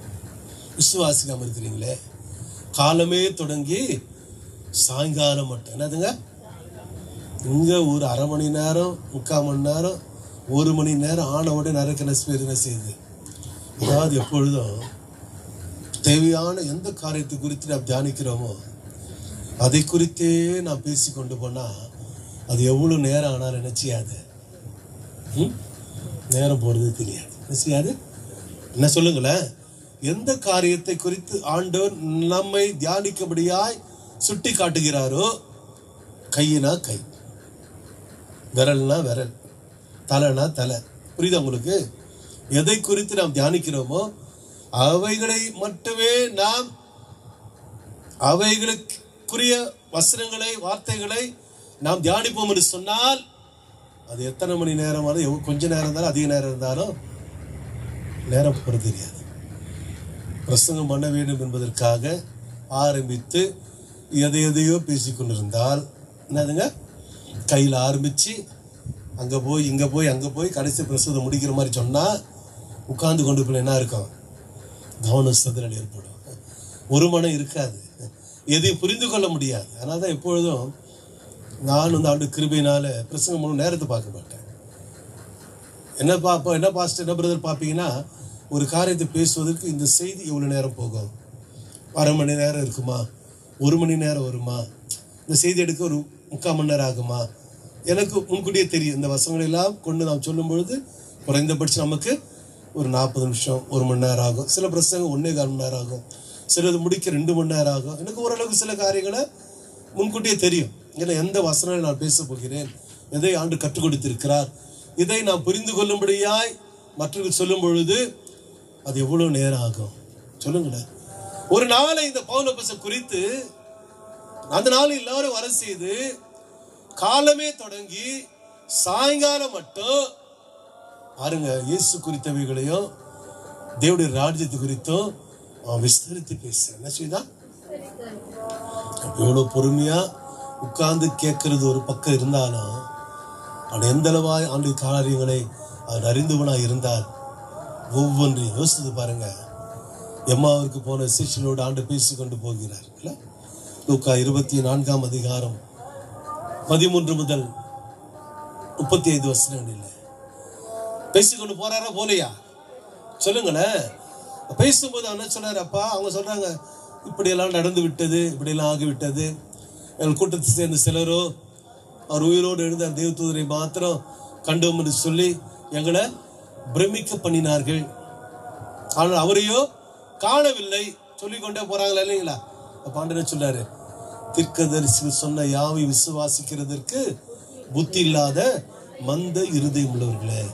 லூக்கா 24ஆம் அதிகாரம் 25, 26, 27 வசனம் 3 வசனங்களை 25, 26, 27 வசனங்களை பார்க்கும் பொழுது, அப்பொழுது அவர் அவர்களை நோக்கி, தீர்க்கதரிசிகள் சொன்ன யாவையும் விசுவாசிக்கிறதற்கு புத்தி இல்லாத மந்த இருதயம் உள்ளவர்களே, கிறிஸ்து விதமாக பாடுபடவும் தமது மகிமையில் பிரவேசிக்கவும் வேண்டியதில்லையா என்று சொல்லி, கிறிஸ்து விதமாக பாடுபடவும் தமது மகிமையில் பிரவேசிக்க வேண்டியதில்லையா என்று சொல்லி மோசே முதலிய சகல தீர்க்கதரிசிகளும் எழுதின வேத வாக்கியங்கள் எல்லாவற்றிலும் தம்மை குறித்து சொல்லியவைகளை அவர்களுக்கு விவரித்து காண்பித்தார். என்ன செய்தாரு சொல்லுங்களேன். நம்ம இயேசுவானவர் எம்மாருக்கு போன ஸ்திரீயோடு பேசிக்கொண்டு போனார். ஹலோ, பேசிக்கொண்டு போன என்ன சொன்னாரு சொல்லுங்களேன். ஹலோ, கொஞ்சம் கவனிங்களேன். நான் உங்களோட கூட இருந்தேன், அவர் உங்களோட கூட இருந்தாரு, அவர் என்னென்னலாம் பண்ணாரு, அவர் எப்படிலாம் அடிச்சிட்டாங்க, நியாயமா? அவர் இப்படி கொண்டு போய் சில அறைய வச்சுக்கிறது நியாயமா? அவரே இப்படி பண்ணிட்டாங்களே நியாயமா? இதுங்களை அடுக்குமா? எப்படியெல்லாம் சுத்துறதை அடிச்சிருப்பாரு, எப்படியெல்லாம் அவர் வேதனைப்பட்டிருப்பாரு, எப்படியெல்லாம் அவர் அடித்து கொலை பண்ணி சிறுவையில் அரைஞ்சி கொண்டு போட்டாங்க, எப்படியெல்லாம் அப்படி மூடி வச்சுட்டாங்க, இந்த உலகம் தாங்கம்மா, இந்த அநியாயத்தை ஊர் செஞ்சிச்சு எப்படி, அப்படியெல்லாம் கேட்டா வந்தாரு. சொல்லுங்களேன். அப்படி வார்த்தைகள் எதற்கு நேராக இருந்தது? புலம்பலுக்கு நேராக இருந்துச்சா? சொல்லுங்களேன். அல்லது மற்றவருடைய இருதயங்கள் வருத்தப்படும்படியாக கடந்த காரியங்களை நினைவு கூர்ந்து மனம் வருந்துபடியா இருந்ததா? எப்படி இருந்தது சொல்லுங்களேன். மரித்து ஜீவனிட்டு உயிரோடு இருந்த அவர் மேல் விசுவாசி வைக்கும்படியாக, விசுவாசித்து அவர் மேல் இருக்கிற விசுவாசத்தின் மூலமாக நித்திய ஜீவன் அடையும்படியாக அந்த வார்த்தையின் வல்லமை எப்படி இருந்தது சொல்லுங்களேன். இப்படி எல்லாரும் பண்ணிட்டு இப்படி எல்லாம் சுத்தம் அப்படியா பேசுறாரு ஆண்டவர்? என்ன சொல்ல எடுத்த உடனே தீர்க்கதரிசி சொன்ன யாவை விசுவாசிக்கிறதுக்கு புத்தி இல்லாத மந்த. சொல்லுங்களேன். நீயும் நானும் உலகத்தில் இருக்கிற கடந்து போய்கிட்டு விசுவாசத்துல ஒரு நாளும் பேசுற வார்த்தை விசுவாசத்துக்கு நேரம் இருக்குதா? மற்றொரு ரட்சிப்புக்கு நேரம் நடத்த முடியா இருக்குதா? மற்றவர்களை தூக்கி எடுக்க முடியா இருக்குதா? சொல்லுங்களேன். உன் வார்த்தை, உன் ஜெபம், உன் நம்பிக்கை, உடைய ஓட்டம் வருத்தப்படும்படியா அல்ல துக்கப்படும்படியா புலம்படியா அப்படி வார்த்தையை விசுவாசிக்கப்படியா இருக்குதா அல்லது திசை மாறும்படியா இருக்குதா? யோசித்து பாருங்களேன். உலகம் முழுவதும் ஆதாயப்படுத்தினாலும் ஜீவன் நஷ்டப்படுத்தினா முதலாவது தேவனுடைய ராஜ்யத்தையும் நீதியையும் முதல்ல ஆண்டு முன்வைத்து வாழ்கிற வாழ்க்கை தான். கர்த்தரை எப்பொழுது எனக்கு முன்பாக வைத்திருக்கிறேன், அவர் என் வலது பார்த்து இருக்கிற நினைச்சதில்லை, ஆசைக்கப்படுகிறது. சங்கீதம் 16:8 எப்பொழுதும் கர்த்தரை முதலாவது தேவனுடைய ராஜ்யத்தையும் மத்திய 6:33 பார்க்கிறோம். அப்படி தேடுறோமா? காலை எழுந்து ஆண்டு தேடுற வாழ்க்கை எத்தனை பேருக்கு இருக்குது? குடும்பத்தோடு ஆண்டு தேடுகிற பிள்ளைகளை காலையில் எழுந்து எத்தனை குடும்பங்கள் காலையில் எழுந்து 4:30 மணிக்கு அதிகாலை ஜெபிக்கிற குடும்பங்கள் இருக்கிறது. அந்த குடும்பங்கள் ஆஸ்வதிக்கப்படுமா? நீ ஜெபிக்கும் மனை தூங்கினிருப்ப அந்த குடும்பம் ஆஸ்வதிக்கப்படுமா? அல்லது பிள்ளைகள் நல்லா தூங்க வேண்டும் என்று சொல்லி அவளை தாளாட்ட வைத்து விட்டு நீ மாத்திரம் இது ஜெபிக்கிற ஜெபம் ஆஸ்வதிக்கப்படுமா? அல்லது நீயே தூங்கி கொண்டு அவனுக்கு காரியத்தில் இல்லாம வாழ்க்கிற வாழ்க்கை ஆஸ்வதிக்கப்படுமா? எப்படி இருந்தால் வாழ்க்கை ஆஸ்வதிக்கப்படும்? சொல்லுங்களேன். இன்றைக்கு ஆண்டு வார்த்தைகளை நம் கேட்கலாய் மாத்திரமல்ல, அந்த வார்த்தை நமக்குள்ள விதமான ஒரு மாற்றத்தை கொண்டு வந்து கொண்டிருக்கிறது. அந்த வார்த்தையின் மூலமா நாம் பெற்றுக்கொள்ள போகிறதான நிச்சயம் என்ன, அந்த வார்த்தையின் மூலமா நாம் அடைய வேண்டியதான காரியம் என்ன, ஸ்லாக்கியம் என்ன, அந்த வார்த்தை எவ்விதமா இந்த பூமியில் நம்மை ஆசீர்வாதமா வைத்திருக்கிறது, அவருடைய வார்த்தை எவ்விதமான வரங்களை நமக்கு கொடுத்திருக்கிறது, அவருடைய வார்த்தை எவ்விதமான கிருபை நமக்கு கொடுத்திருக்கிறது, அவருடைய வார்த்தை எவ்விதமான ஒரு பலனை நமக்கு கொடுத்திருக்கிறது, அவருடைய வார்த்தை எவ்விதமா நம்மை வாழ வைத்துக் கொண்டிருக்கிறது. யோசித்து பாருங்களேன். நமக்குள்ள காலை முதல் சாயங்காலம் மட்டும் மோசேயின் ஆகமங்களிலும் தீர்க்கதரிசி சொல்லவில் எடுத்து சொன்னதை போல எம்மாவுக்கு நடந்து போய் கொண்ட இயேசுவானவர் கூட சொல்லுங்களேன், மோசேயின் ஆகமங்களிலும் தீர்க்கதரிசிகளுடைய எழுதின வேத வாக்கியம் எல்லாவற்றிலும் தம்மை குறித்து சொன்னவைகளை எடுத்து என்ன செய்தாராம், விவரித்து காண்பித்தார். அவர் மறைந்த போது அவங்க என்ன சொன்னாங்க, வழியிலே அவர் நம்முடனே பேசி வேத வாக்கியங்களை நமக்கு விளங்க காட்டின பொழுது நம்முடைய இருதயம் நமக்குள்ளே கொழுந்து விட்டு எரியவில்லையா? என்ன சொன்னாங்க? அவர் மறைந்து போனார். அப்பத்தை பிட்டு ஆசித்து கொடுத்த பொழுது அவர்கள் அவர் அறிந்த பொழுது மறைந்து போனார். அவங்க என்ன சொன்னாங்க? 32வது வசனத்துல வழியில அவர் நம்மோடு பேசி கொண்டு வேத வசனங்களை விளக்கி காட்டின பொழுது நம்முடைய இருதயம் நமக்குள்ள என்ன செய்யலையா? சொல்லுங்களேன். வசனங்களை கேட்கணும், இருதயம் நமக்குள்ள என்ன செய்யணும்? வீட்டுக்கு போனாலும் வசனம் கொழுந்துட்டு எரியணுங்க. அப்ப என்ன அர்த்தம்? நீ வசனத்தை கேட்கணும். வழியில நடந்து போனா கூட ஆண்டு என்ன சொல்றாங்க, அவங்க என்ன செய்தாங்க? கேட்டு கொண்டு வந்தபடினாலதான் பாருங்க, அவர்கள் கண்கள் ஆண்டவர் திறந்தார். தன்னோடு கூட பேசிக்கொண்டு வருவர் யாரு என்பதை அவர்கள் அறியாதவர்களா இருந்தாலும் ஆண்டவர் செய்தாரு. தம்மை குறித்து சொன்னவர்கள் வெளிப்படுத்தோடு மாத்திரமல்ல, அவர்கள் தம்மை திஷ்டாந்தமாய் வெளிப்படுத்தினார். அதே போல பூட்டி வீட்டின் நடுவே இருந்த சிஷ்யர்கள் மத்தியிலும் கூட லூக்கா 24 அதிகாரம் 36 46 வசனங்களில், குறிப்பாக யோவான் 20 அதிகாரம் 19 சொல்லப்பட்ட வார்த்தைகளை பார்க்கும் பொழுது, வாரத்தின் முதலாம் நாள் யூதர்களுக்கு பயந்ததினால் கதவுகள் பூட்டி இருக்கையில் இயேசு தாமே நடுவே வந்து நின்று உங்களுக்கு சமாதானம் என்றார். ஒரு ஆவியை காண்கிறதாக கலங்கி பயந்தார்கள். இல்ல, லூக்கா 24 அதிகாரம் 36 முதல் 46 வசனம் பார்க்கிறோம். ஆண்டவரை அவர்கள் கண்டு கலங்கி பயந்தாலும் அந்த 44வது வசனம் பார்க்கும் பொழுது, லூக்கா 24:44 கவனித்து பாருங்க. அவர்களை நோக்கி, மோசேயின் நியாய பிரமாணத்திலும் தீர்க்கதரிசிகளின் ஆகமங்களிலும் சங்கீதங்களிலும் என்னை குறித்து எழுதியிருக்கிறவர்கள் எல்லாம் நிறைவேற வேண்டியது என்று நான் உங்களோடு இருந்த பொழுது உங்களுக்கு சொல்லிக் கொண்டு வந்த விசேஷங்கள் இவைகளே என்றார். அப்பொழுது வேத வாக்கில் அறிந்து கொள்ளும்படி அவருடைய மனதை அவர் திறந்து அவர்களை நோக்கி, அல்லேலூயா அல்லேலூயா. பாருங்க, அவர்களுக்கும் ஆண்டவர் தம்முடைய காரியங்களை எடுத்து காட்டினார். என்ன செய்தாரு பாருங்க. நான் ஆபிரகாமின் தேவனும் ஈசாக்கின் தேவனும் யாக்கோபின் தேவனும் ஆகிய உங்கள் பிதாக்களின் தேவனாகிய கர்த்தர் நானே. ஆண்டு பற்றி எரிகிற முட்செடி நடுவில் ஆண்டவர் மோசேயை பார்த்து சொன்ன வார்த்தைகளை யாத்திராக 3ஆம் அதிகாரம் படிக்கிறோம்ல, ஏற்கனவே நாம் தியானித்து இருக்கிறோம் நினைக்கிறோம். முட்செடி பற்றி எரிகிறது, மோசே கிட்ட வராதப்பா, உன் பாதரட்சி காட்டி என்ன செய்ய, தூரப்போடு, நீ நிற்கிற இடம் பரிசுத்தமான ஆலயம், பரிசுத்தம் என்று சொன்னா செருப்பை காட்டி வெளியே வைப்போம். யோசுவாவுக்கு முன்பாக கூட கத்த சொன்னப்பா, உன் பாதரட்சி என்ன செய்ய, நீ கழட்டி போடு, என்ன செய்ய, பாதரட்சி என்ன செய்ய. ஆமா, எந்த முஸ்லிமாவது உலகத்திற்கிற எந்த முஸ்லிமாவது உலகத்திற்கிற எந்த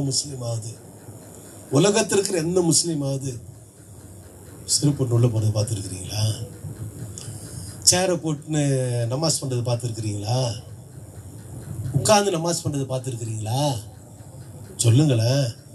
கைகளை கால்களை சுத்தமாக கழுவிக்கொண்டு சாஷ்டாங்கமாய் விழுந்து சொல்லுவாங்க. நித்திய காட்டுவாங்க. கருப்பா இருக்கு முஸ்லீம்ஸுக்கு என்ன, அவங்களே சொல்லுவாங்க, என்ன பார்த்து எந்த அளவுக்கு கருப்பா இருக்கு அந்த அளவா சொல்லுங்களேன். அவர்களுக்கு இருக்கிற அந்த பக்தி உனக்குள்ள இருக்கிற பக்திக்கு அடப்பட்டா எந்த பக்தி காட்டும்? சரியா சொல்லுங்களேன். இன்றைக்கு நாமெல்லாம் ரொம்ப பரிசுத்தம் ஆயிட்டோம், ரொம்ப விசுவாசம் இருக்கிறோம், ரொம்ப ஆண்டவருக்காக ரொம்ப நேரம் செலவு பண்ணுறோம். அப்படியெல்லாம் தப்பு கணக்கு போட்டு இருந்தா நீ வாழ்ந்துகிற விசுவாசத்துக்கும் உனக்கு என்ன இல்லை, சம்மந்தமே இல்லை, அர்த்தமே இல்லை. இன்னும் கடந்து வரணும், இன்னும் எழுப்பி நிற்கணும், தேவனுடைய வார்த்தைக்குள்ளாக ஆசீர்வதிக்கப்படணும். அவருடைய வார்த்தையில் நமக்கு ஆசீர்வாதம் கொடுத்து இருக்கிறாரு. கொடுக்கப்பட்டதான தேவனுடைய ஆசீர்வாதங்களை பெற்றுக்கொண்ட பிள்ளைகளாக, குடும்பங்களாக, ஜனமாக, சந்ததியாக, அவருடையவர்களாக நாம் இருக்கணுமே என்று சொன்னா எப்போ வருவாரும் தெரியாதுங்க. எப்போ வருவாரும் தெரியாது. எப்போ வருவாரும் தெரியாது. வேதம் சொல்கிறது, தெளிந்த புத்தியுள்ள இருங்க, விழித்திருங்க, ஏனெனில் உங்கள் எதிராளியாக பிசாசானவன் எவனை விழுங்கலாமோ என்று கெர்ஜிக்கிற சிங்கத்தை போல, சிங்கம் கிடையாது, கெர்ஜிக்கிற சிங்கத்தை போல வகை தேடி சுற்றி தெரிகிறார். 1 பேதுரு 5ஆம் அதிகாரம் 8வது வசனம். தேவனுக்கு கீழ்ப்படிந்திருங்க, பிசாசுக்கு எதிர்த்து நில்லுங்க, அப்பொழுது அவன் உங்கள்கிட்ட என்ன செய்வான், ஓடிப்போவான். தேவனுக்கு கீழ்ப்படிந்தா தான் தேவனுக்கு சேருங்க, கீழ்ப்படிந்திருங்க. இல்லை, யாக்கோபு 4ஆம் அதிகாரம் 7வது வசனம் படிக்கிறோம். பிரியமானவர்களே, மரித்தோரிலிருந்து எழுந்த இயேசுவானவர் தம்முடைய சிஷ்யர்களுக்கு பேசும் பொழுது அவர் சொன்னார், அப்பா, ஆபிரகாமின் தேவனும் ஈசாக்கின் தேவனும் யாக்கோபின் தேவனும் என்று சொன்னபடியினாலே தேவன் மரித்தோருக்கு தேவராயிராமல் யாரா இருக்கிறாரு, அவர் ஜீவனுள்ளோருக்கு தேவனா இருக்கிறார் சொன்னார் இல்லையா? சொல்லுங்களேன். மத்திய 22ஆம் அதிகாரம் 31-32 வசனம் படிக்கிறோம். சும்மா நினைக்கிறோம், ஆண்டவர் ஆபிரகாமின் தேவனும் ஈசாக்கின் தேவன் யாக்கோபு தேவன் என்று முற்றி நடுவில் ஆண்டு சொன்னார் நினைக்கிறோம் யாத்திரா 3. ஆனால் ஆண்டு எங்கே கொண்டு வந்து சேர்க்கிறாரு சொல்லுங்களேன். அப்படி சொன்னது அர்த்தம் என்ன தெரியுங்களா? தேவன் அதான் நம்ம நினைக்கிறோம் நமக்கு மட்டும்தான் நித்திய ஜீவன், நம்முடைய முன்பாக வாழ்ந்த பிதாக்களுக்கு நித்திய ஜீவன் இல்லை என்பதை போல இன்றைக்கு கூட சில சமயம் சில நினைப்பது உண்டு. அதுங்க முந்தினோர் பிந்தினோராயும் பிந்தினோர் முந்தினோராயும் இருப்பாங்க. நம்ம விட ஒரு விசேஷத்தில் அல்ல அப்படின்னு என்ன அர்த்தம்னா, நல்லா கவனிங்க. உங்களை ஒரு உதாரணம் சொல்ல வரும், சின்ன உதாரணம் மாத்திரம். உங்கள் வீட்டுக்கு ஒரு வீட்டுக்கு உங்களை விருந்து கூப்பிட்றான்னு வச்சுங்களேன். விருந்துக்கு போகிறீங்க, உங்களை உட்கார வச்சுட்டு அதுக்கப்புறம் அரிசி ஊற வச்சு கறியை அரிஞ்சு கொத்தமல்லி இஞ்சி பூண்டுலாம் அரைச்சி உங்களை உட்கார வச்சு சாப்பாடு தயார் பண்ணிக்கிறாங்க. எப்படி இருக்கு உங்களுக்கு? எப்படி இருக்கு உங்களுக்கு? உட்காந்து அந்த வாசனையும் அதுவும் அப்பாடா எப்போ தான் செஞ்சு போட போகிறாங்கன்னு தெரியலையே. சொல்லுங்களேன், எப்படி இருக்கும்? பிரியாணி தான், விருந்து தான், ஆனால் எப்போ செய்து போட போகிறாங்களோ சொல்லுங்களேன். ஆனால் அது போல தான் ஆபிரகாம் ஈசாக்கு யாக்கோபு வாழ்ந்த காலங்களில் மரணமானது வெல்லப்படவில்லை, நினைச்சப்படலை. ஆனால் இன்னைக்கு ஆண்டு என்ன பண்ணாரு? விருந்து செஞ்சு வச்சுட்டு வாங்க சாப்பிடுக்கணுன்னே போன உடனே உங்களுக்கு விருந்து போட்டால் எப்படி இருக்கும்? உங்களுக்கு உட்கார வச்சு எல்லாம் செஞ்சு போட விருந்துக்கும் நீங்கள் வரீங்க, உங்களுக்காக விருந்து வாங்க, நீங்கள் விருந்து சாப்பிட்டு வாங்க, உங்களுக்கு எல்லாம் ரெடி பண்ணி வச்சுருன்னு சொல்லிட்டு நீங்கள் போனோன்னு உங்களுக்கு கூட்டு போய் விருந்து போகிறது என்ன இருக்கிறது? என்ன இருக்கு சொல்லுங்களேன். அது போல தான் நமக்காக அவர் சிலை மறித்து மரணத்தை வந்தவராக இருக்கிற அப்படின்னால இன்றைக்கு நாம் நித்தியம் பெற்றுக்கொள்ளும்படியான நிச்சயத்தோடு நாம் என்ன செய்கிறோம்? விசுவாசத்தில் இருக்கிறோம். அன்றைக்கு அவர்கள் இனிமேல நமக்காக அவர் மறித்து இனிமேல் மரணத்தை வெல்ல போகிற அவர் மேல் விசுவாசம் வைத்து அவங்க தங்க வாழ்க்கை முடிச்சுட்டு போனாங்க. அல்லேலூயா. அவங்களுக்கு நமக்குள்ள ஒரு வித்தியாசம் தாங்க, புரியுதா? ஆனால் அவங்களுக்கு நித்தியம் இல்லைன்னு சொல்லக்கூடாது. அதான் ஆண்டு சுட்டி காட்டுகிறார். ஆபிரகாமின் தேவனும் ஈசாக்கின் தேவனும் யாக்கோபின் தேவன் என்ற சொன்னபடினால தேவன் மரித்தோருக்கு தேவனாயிராமல் தேவன் யாருக்கு தேவனா இருக்கிறாரு சொல்லுங்களேன்? ஜீவனுள்ளோருக்கு தேவனா இருக்கு. இந்த கிறிஸ்துக்குள் மரித்தவர்கள் எல்லாரும் ஜீவனுள்ளோரா இருக்கிறாங்க. யாரா இருக்கிறாங்க? நாளை உயிர்த்தெழுதலும் ஜீவனமா இருக்கிறேன். என்னை விசுவாசிக்கிறவன் மரித்தாலும் பிழைப்பான், உயிரோடு இருந்து என்னை விசுவாசிக்கிறவன் என்னென்றைக்கும் மறியாமலும் இருப்பான். இதை நீ விசுவாசிக்கிறாயா? யாரை பார்த்து கேட்டாரு?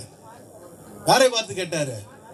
பார்த்தாலே பார்த்து கேட்டவரா இருக்கிற என்பதை தான் யோவான் 11ஆம் அதிகாரம் 23, 24 வசனம் படிக்கிறோம். நானே உயிர்த்தெழுதலும் என்னவா இருக்கிறேன்? 11ஆம் அதிகாரம் 24, 25 தொடர்ச்சி 22, 21, 24, 25 வசனம் படிக்கிறோம்.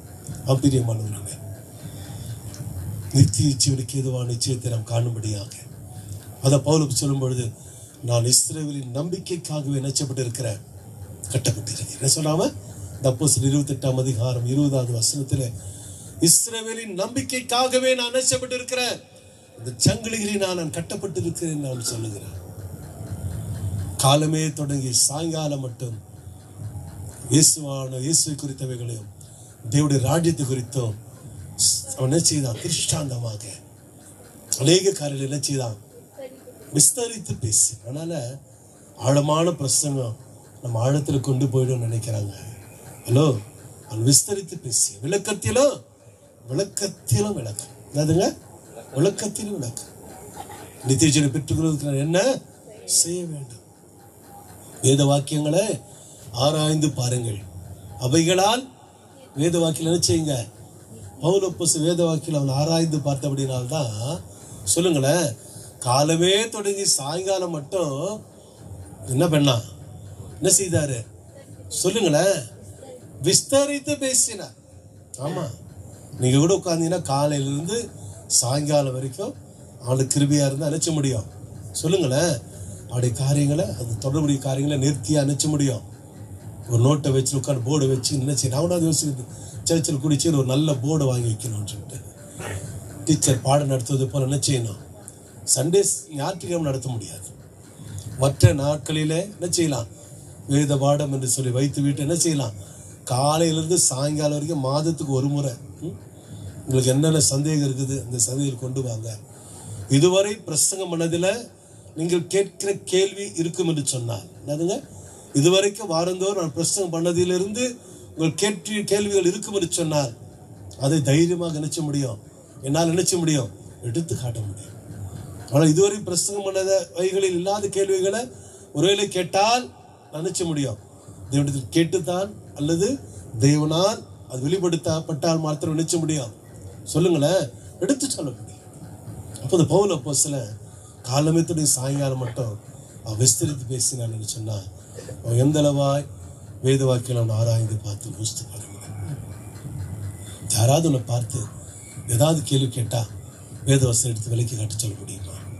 சொல்லுங்களேன். உடைய பெற்றுக்கொண்டதான சத்தியத்தின் வெளிப்பாடுகளை நீ எந்தளவாய் உனக்குள்ளே வைத்திருக்கிறாய்? எந்தளவாய் வேத வஸ்திரம் ஆராய்ந்து பார்த்திருக்கிறோம்? எந்தளவாய் தேவனுடைய வார்த்தைகள் நமக்குள்ள என்ன செய்கிறது? வழியிலே அவர் நம்மோடு பேசிக்கொண்டு வரும்பொழுது நம்முடைய இருதயம் நமக்குள்ள என்ன செய்யலையா? வழியிலே வேத வாக்கியங்களை அவர் விளங்க காட்டின பொழுது நம்முடைய விளங்க காட்டினார். என்ன செய்தாரா? சொல்லுங்களேன். இப்படிதான் அப்படியே சொன்னார் ஆண்டவர். சொல்லுங்களேன். வேத வாக்கில் அறிந்து கொள்ளும்படி அவருடைய மனதை திறந்து என்ன செய்தாரா? ஒன்றாப்பா இதெல்லாம் கவனம், இப்படிலாம் நிறைவேறணும். சொல்லப்பட்ட வார்த்தைகள் என்னில் என்ன செய்யணும்? சொல்லுங்களேன். நான் பாடுபட வேண்டும், உங்களுக்காக மறிக்க வேண்டும், உங்களுக்கான ஜீவனை கொடுக்க வேண்டும், மரணத்தை வென்றவரான உயிரோடு என்ன செய்ய வேண்டும்? சொல்லுங்களேன். ஆம், அவர் நமக்காக மறிக்காவிட்டார், அவர் நமக்காக ஜீவனை கொடுக்காவிட்டார், அவர் நம்மை தேடி வராவிட்டால், அவர் நமக்காக முன்னின்று பலியாக ஆவிட்டால் இன்றைக்கு நாம் நித்திய ஜீவனை என்ன செய்ய முடியாது, காண முடியாது. இவ்வளவு பெரிதான ஒரு தியாகத்தை சொல்லுங்க. அன்றைக்கு ஆபிரகாமுடைய நாட்கள், ஈசாக்கின் நாட்களிலே, யாக்கோபின் நாட்களிலே மரணம் வெல்லப்படவில்லை. அல்லேலூயா. ஆனால் இன்றைக்கோ மரணத்தை வென்றவராக அவர் மேல் நாம் விசுவாசம் வைத்திருக்கிறோம். மரணத்தை வென்றவராக அவரை நாம் நோக்கி பார்த்து கொண்டு இருக்கிறோம். மரணத்தை வென்றவராகிய அவருக்கு நம் வாழ்க்கையை ஒப்பு கொடுத்து இருக்கிறோம். மரணத்தை வென்றவராகிய அவரிடத்தில் நாம் அன்பு கொண்டு கொண்டு இருக்கிறோம். மரணத்தை வென்றவராக அவரை விசுவாசிக்கிறோம். மரணத்தை வென்றவராக அவரை நாம் நோக்கி பார்த்து கொண்டு இருக்கிறோம். ஒரு நாளும் நாம் பெற்றுக்கொள்ளப் போகிறதாக இந்த ஜீவனுக்கு, இதற்கு பின்வரும் ஜீவனுக்கு, என்னவா இந்த ஜீவனுக்கு, இதற்கு பின்வரும் ஜீவனுக்கு. என்ன அழகாய் அன்று வார்த்தைகள் பார்த்தீங்களா?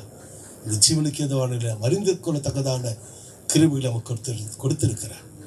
நித்திய ஜீவனை சுதந்திரித்துக் கொள்வதற்கு நான் என்ன டைம் ஆச்சுப்பா? என் வாட்ச் இல்லை, டைம் ஆச்சு பாரு. 8 வெரி குட், ரொம்ப சந்தோஷம். நித்திய ஜீவனுக்கு எதுவானவைகளை நாம் பற்றி கொள்ள முடியாது. பவுல் அப்போஸ்தலன் பேசும்போது கூட மோசேயின் ஆகமங்களை, தீர்க்க தரிசனங்களிலும் வேத வாக்கில தாங்க சுட்டி காட்டினான். ஆண்டவர் கூட பாருங்க, எம்மாருக்கு போன சிஷ்யலா இருந்தாலும் அவரால் என்ன செய்திருக்க முடியும்? என்னப்பா இப்படிலாம் அவரை பண்ணிட்டீங்களே, இப்படிலாம் செஞ்சுட்டு அப்படியே சொன்னாரு. சொல்லுங்களேன். நாமும் தொடர்கிறதான வாழ்க்கையில தேவனுடைய வார்த்தை எவ்விதமாக நாம் ஏற்றுக்கொள்கிறோம்? நாங்க சத்தியத்தை அறிஞ்சிருக்கிறோம். அந்த சத்தியம் நம்முடைய வாழ்க்கையில நமக்கு எவ்விதமான ஒரு நிச்சயத்தோடு இருக்கும்படியாக, நாம் எவ்விதமாய் அந்த சத்தியத்தில் பலப்படும்படியாக, எவ்விதமா அந்த சத்தியத்தின் வழியாக நாம் ஆசீர்வதிக்கப்படும்படியாக, தேவனுடைய வார்த்தையின்படியான நிச்சயத்தோடு நாம் பெற்றுக்கொள்ளும்படியாக வைத்திருக்கிறாரு. அதை தான் நினைச்சு பார்க்கணுமே தவிர, இப்படி ஆயிடுச்சு, அப்படி ஆயிடுச்சு, இப்படி போடுச்சு, இப்படி இருக்கு, அப்படியெல்லாம் பேசக்கூடாது. நினைச்சக்கூடாது. சொல்லுங்களேன்.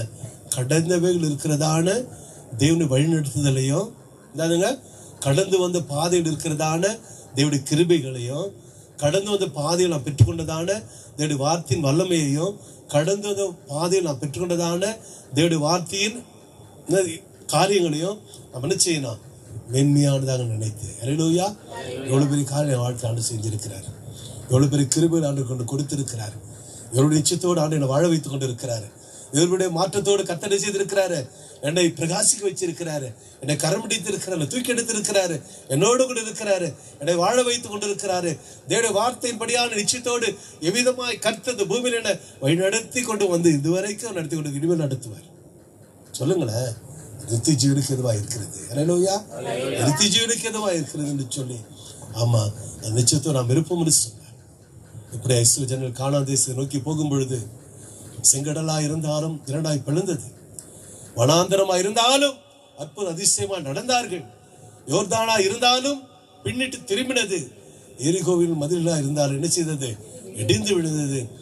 7 விதமான ராஜாக்களை சங்கரிக்கும்படியாக கானான் தேசத்துக்குள் கொண்டு போகும்படியான இந்த வாக்குத்தத்தத்துக்கு நேராக கடந்து சென்ற பொழுது தடைகள் எல்லாம் உடைக்கப்பட்டு, சொல்லுங்களேன், தேவனுடைய மகிமை காண்படியாக, தேவனுடைய மகிமையை காணும்படியாக கடந்து சென்றதை போல நித்திய ஜீவனுக்கு நிச்சயத்தோடு நீ இருந்து பாரு.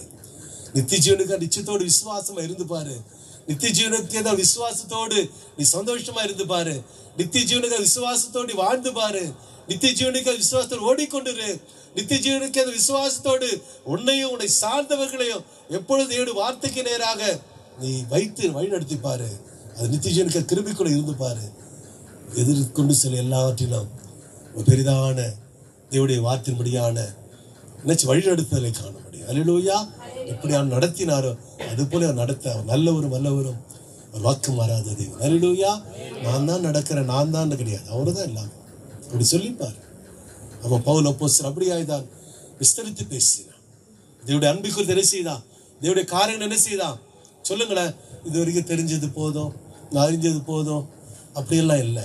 என்ன செய்தான் அப்படி சொல்ல, என் நுகத்தை நான் சாந்தமும் மனத்தாழ்மையும் இருக்கிறேன், என் நுகத்தை ஏற்றுக்கொண்டு என்னிடத்தில் கற்றுக்கொள்ளுங்கள், அப்பொழுது உங்கள் ஆத்துமாக்களுக்கு இளைப்பாறுதல் கிடைக்கும் அப்படி சொன்னார் இல்லையா.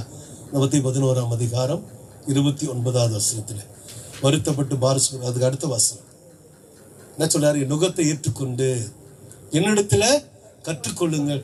இதுவரைக்கும் எனக்கு தெரிஞ்சு அதன்படி நட, இன்னும் என்னிடத்தில் நீ கற்றுக்கொள்ளு, அப்பொழுதுதான் உங்க ஆத்துமாக்கள் என்ன கிடைக்கும். பவுல் அப்போஸ்தலன் நான் அடைந்தாயிற்று அல்லது முற்றிலும் தேறினானேன் என்று எண்ணாமல், நாம பிலிப்பியர் 3ஆம் அதிகாரம் 12வது வசனத்துல 12-14 நிருபங்களையும் 100 அதிகாரங்களையும் எழுதின அவதானே. கலாத்தியர் 6:11 சொல்றாரு. கலாத்தியர் 6:11 என் கையெழுத்தாய் எவ்வளவாய் எழுதினேன் என்று பாருங்க. சொல்லுங்களேன், அவ்வளோ கஷ்டப்பட்டு எழுதி கொடுத்துருக்கிறாரு. உபாகம் 17:20 பார்த்தீங்கன்னா, உபாகம் 17:20 அவனவன் என்ன செய்யணும், ஆசாரியன் இடத்துக்கு போய் லேவியன் எடுத்து ஆசாரியன் இடத்துக்கு போயிட்டு தனக்காக ஒரு கைப்பிரதியை எழுதி வைத்துக்கொண்டு, என்னவா அந்த நாட்கள் என்ன செய்யணும், நீ ஆசாரியன்கிட்ட போயிட்டு உபாகம் 17:20 அவனவன் என்ன செய்யணும், ஒரு கைப்பிரதியை எழுதி அதில் லேவியர் ஆகிய ஆசாரியத்துக்கு நியாயப்பிரமாண நூலை பார்த்து தனக்காக ஒரு பிரதியை எழுதி தன்னிடத்தில் வைத்துக் கொண்டு தன் ஜீவன நாளெல்லாம் அதை வாசிக்க கடவன். இப்படி செய்வதனால் தானும் தன் குமாரரும் இஸ்ரவேல் நடுவே தங்கள் ராஜ்யத்தில் நீடித்து வாழ்வார்கள். இந்த கட்டளை எனக்கு இருந்துச்சுன்னா ரொம்ப சந்தோஷமா இருக்கும். யாருக்கு? பாஸ்டர்களாகிய லேவியர் ஆகிய ஆசாரியர்களுக்கு எப்படி இருந்திருக்கு அன்னைக்கு? லேவியர் ஆகிய ஆசாரியர் எப்படி இருந்திருக்கும்? என்கிட்ட இருக்கிறத நீ வாங்கி எழுதி அதை நீ படிச்சு பார்த்தாதான் நீயும் குமாரரும் இஸ்ரவேல் நடுவில் நீடித்து வாழ்வீர்கள். எப்படி வாழ்வீங்க யோசித்து பாருங்க. ஆசாரியர்கிட்ட இருக்கிற ஒரு பிரதியை நியாயப்பிரமாணத்தை வாங்கி உனக்காக ஒரு பிரதி எழுதி வைத்து கொண்டு ஜீவனோட நாளெல்லாத வாசிக்கிறோம். எழுதி அந்த பிரதி எழுதி தன்னிடத்தில் வைத்து கொண்டு எங்க அலமாரியிலையோ பீரோலையோ பாருங்க, அநேக மாதிரி பொன்வெளியை பார்க்கிறோம்.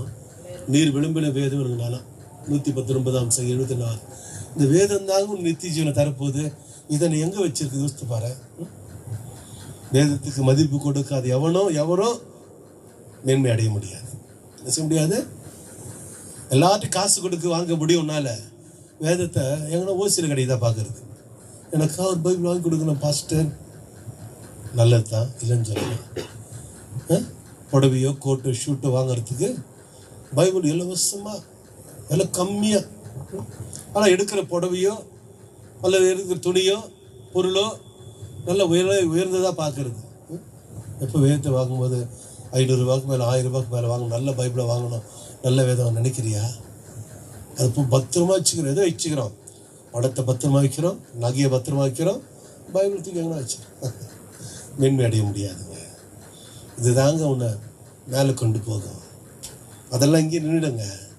கட்டுற வாட்சாக இருந்தாலும், வைக்கிற பணமாக இருந்தாலும், சேர்த்துற நகையாக இருந்தாலும் உன்னை பரலோகத்துக்கு கொண்டு போய் சேர்க்காது.